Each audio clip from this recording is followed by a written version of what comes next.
It's David Eagle's audio blog. This one's called Christmas Crackers, Counterfeit, Kettle Comedy and Tasteless Text Tones.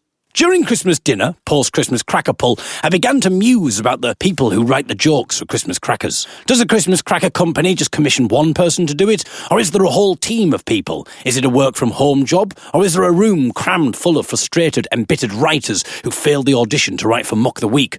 Do these writers also work for greetings card companies, or maybe on devising the wacky drivel found on product packaging? Or are these very separate industries? Perhaps the greetings cards writers and the Christmas cracker writers have an intense snobbish rivalry between them, and they make snide jokes about each other. The greetings cards writers dissing the Christmas cracker writers with twee-rhyming couplets, and the Christmas cracker writers retaliating with cringeworthy pun-based put-downs.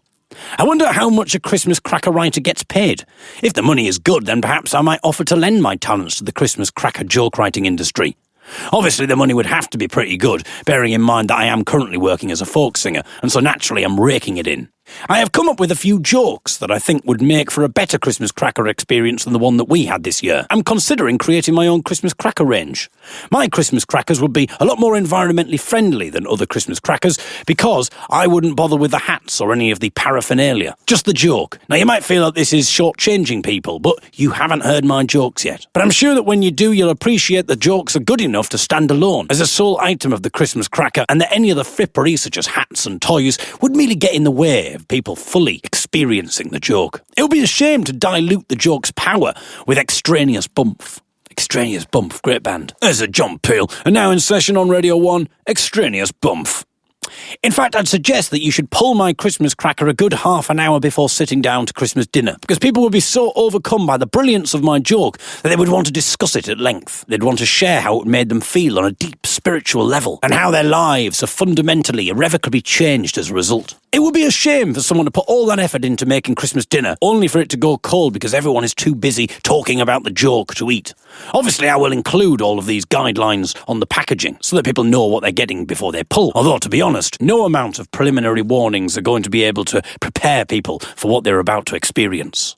I'm about to give you just two of my self-composed Christmas cracker jokes right now. These are merely a taster of the kind of things that you can expect when my Christmas crackers are officially released. If you were listening to the audio version of this blog, which you are, hello, then I'd advise you, if driving, to pull over to avoid causing a road accident upon losing control of your vehicle due to involuntary spasms of hysterical laughter.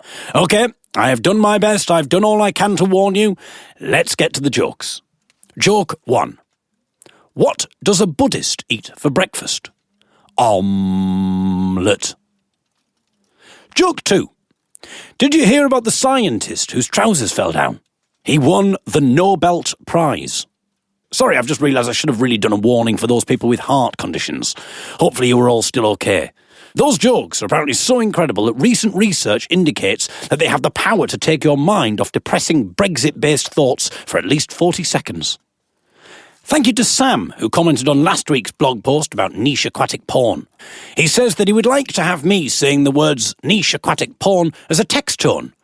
I should probably charge for this service, but, as I said before, I'm a folk singer, so I really don't need your money. Therefore, I have clipped me saying the words niche aquatic porn from last week's blog post, and you can download that as an MP3, meaning that there's absolutely no excuse not to have that as your text tone, apart from the excuse of being a sane and rationally thinking person. But given that you're listening to this blog, then that's probably not the case, is it?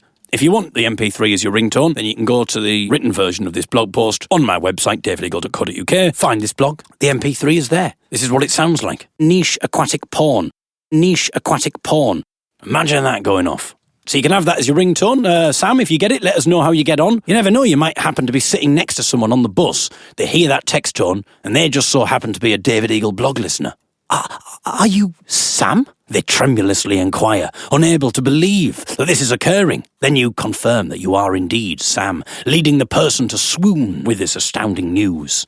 And you immediately both fall in love, united by a powerful bond that can only be known when two David Eagle blog listeners unite. Of course, there is the chance that this choice of text tone might not mean such a desirable outcome. It could easily backfire on you, and upon hearing the tone, the person sitting next to you excitedly informs you that they also are a massive fan of niche aquatic porn, and before you can stop them and explain, they are passionately talking to you about their favourite erotic whale films, such as Free Willy with extra willy, Moby Dick with extra dick, and their personal favourite, the story of Jonah, in which Jonah rather enjoys being swallowed by the whale. And now you are trapped with a filthy fish film fetishist, enthusiastically shouting how, that film franchise really does put the sperm into sperm whale, before laughing maniacally, causing you to recoil in disgust due to their laughter, but also because you've just caught a rather disconcerting fishy odour on their breath that is knocking you sick. And now you are ruining your reckless decision to change your text tone. But hey, it's up to you, Sam, but don't say I didn't warn you. Oh dear, I was planning on blogging quite regularly this year, but now I'm worried that niche aquatic porn might be what Kettle's was to this blog in 2016. Oh, on the subject of which, I was doing a stand-up gig in London on Sunday when a comedian did an entire routine on smart kettles. I was absolutely horrified, not only to see this brazen plagiarism carried out in front of me, but also because the audience were lapping it up, seemingly completely unaware of the fact that the man who'd just been on mere minutes earlier had written blog post after blog post on the very subject. The comedian in question is one Darius Davies. As soon as I finish this blog post, I intend to write him a cease and desist letter, instructing him to drop all smart kettle-related material from his gigs. It wouldn't surprise me if in a few days' time, Darius Davies announces that he's planning to create his own range of Christmas crackers. Apart from that, he was very funny and I recommend that you check him out. Although, feel free, if you do go and see him, to heckle if he starts ripping off my clearly original material that only I could have possibly thought of. Talking of stand-up, thank you to Jane who commented on last week's blog post. She says, "Brilliant, David. I really enjoyed reading this." Reading it, Jane, reading it. Well, feel free, but if you're not listening, then you're not in with this club. You don't get these extra bits here. Belated congratulations on becoming Nottingham Comedy Festival's new Comedian of the Year. Thank you very much, Jane. I will be talking more about my stand-up because there was so much that happened last year in terms of stand-up that I didn't even cover, didn't even blog about.